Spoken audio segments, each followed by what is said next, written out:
Hello दोस्तों, मैं ओमकार मिश्रा। आज मैं आपके सामने प्रस्तुत हुआ हूँ। ग्रेविटी इंजन के बारे में हम लोग बात करेंगे। ग्रेविटी इंजन भास्कर का देखा हुआ गया सपना था, जो कि आज तक देश विदेश के लोगों ने खूब परिश्रम किया, खूब इसमें अपना दिमाग लगाया और काफ़ी कोशिशें की। उसके बावजूद भी सफलता प्राप्त नहीं हुई।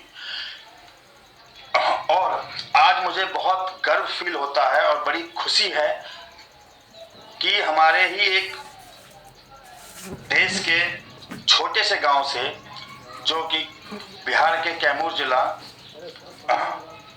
मां मुंडेश्वरी जी का जो धाम है रामगढ़, वहां से पूरा किया गया। तो आइए अब हम मिलवाते हैं सीधे उनसे, जिनका ये प्रोजेक्ट है और जो इन्होंने सब कुछ कैसे तैयार किया है, ये अब हम सीधे सुनेंगे इनकी जुबानी। हेलो दोस्तों, मैं मनोज गोस्वामी बिहार से। आज हम आपसे ग्रेविटी इंजन के बारे में बातचीत करेंगे, जिसका शुरुआत भारतीय गणितज्ञ भास्कर ने किया था।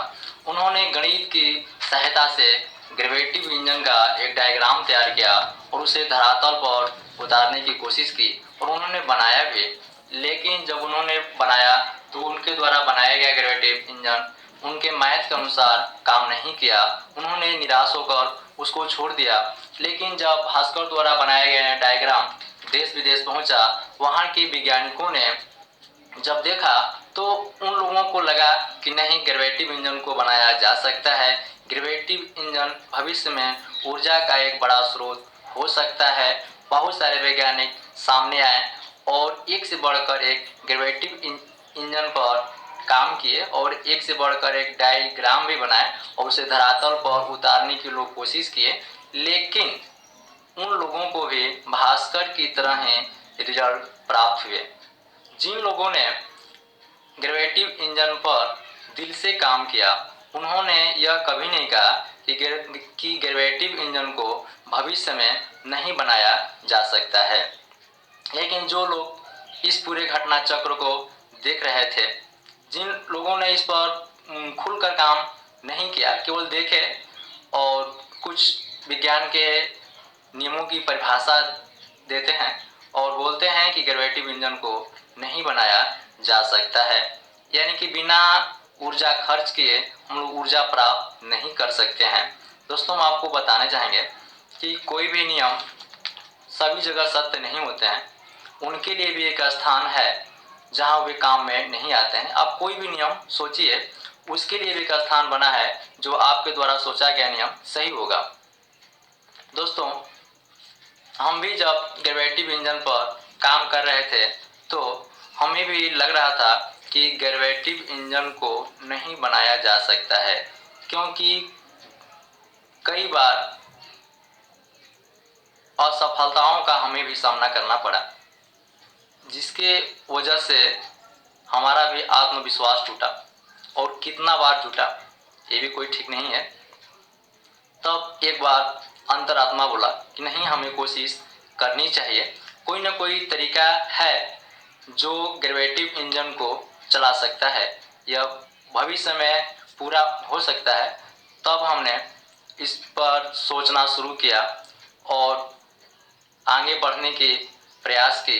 अपनी सोच और भास्कर की सोच या अन्य वैज्ञानिकों की सोच से जब तुलना किया, तब हमें पता चला कि हमारे सोच और भास्कर या अन्य वैज्ञानिकों की सोच में कोई खास अंतर नहीं है।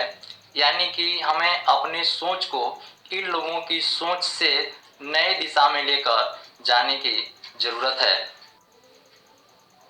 तब जाकर मुझे पता चला कि लोग ग्रेविटी इंजन को बनाने में क्यों असफल हो रहे हैं, उनके द्वारा अपनाया गया तरीका क्यों नहीं काम कर रहा है, और ग्रेविटी इंजन को बनाने के लिए किन किन बातों को ध्यान में रखना चाहिए।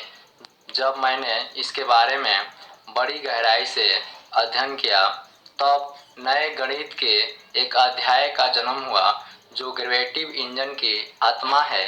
इस मैथ के बिना हम ग्रेविटी इंजन का कल्पना भी नहीं कर सकते हैं। इस मैथ को ध्यान में रखकर बनाए गए हर ग्रेविटी इंजन चलेगा और वर्क भी करेगा और आसानी से हम फ्री बिजली उत्पन्न कर सकते हैं। यह वीडियो बनाने का हमारा दो उद्देश्य है। पहला, नए गणित के अध्याय को भारत सरकार द्वारा बच्चों के सिलेबस में जोड़ा जाए ताकि उन्हें इंटरेस्टिंग और प्रैक्टिकली गणित मिल सके। दूसरा, हमें एक ऐसे इंसान की तलाश है जो इस मेरे आविष्कार को दूसरे देश में सेल कर सके या हमारे साथ मिलकर इसका निर्माण भारत में ही किया जाए। मैंने मिनी प्रोजेक्ट तैयार कर लिया है जो मेरे पास है। यह वर्क भी कर रहा है। यह प्रोजेक्ट लोगों को नहीं समाप्त होने वाली ऊर्जा प्रदान करेगा। मेरा मोबाइल नंबर है 9525858992। जय हिंद, जय भारत।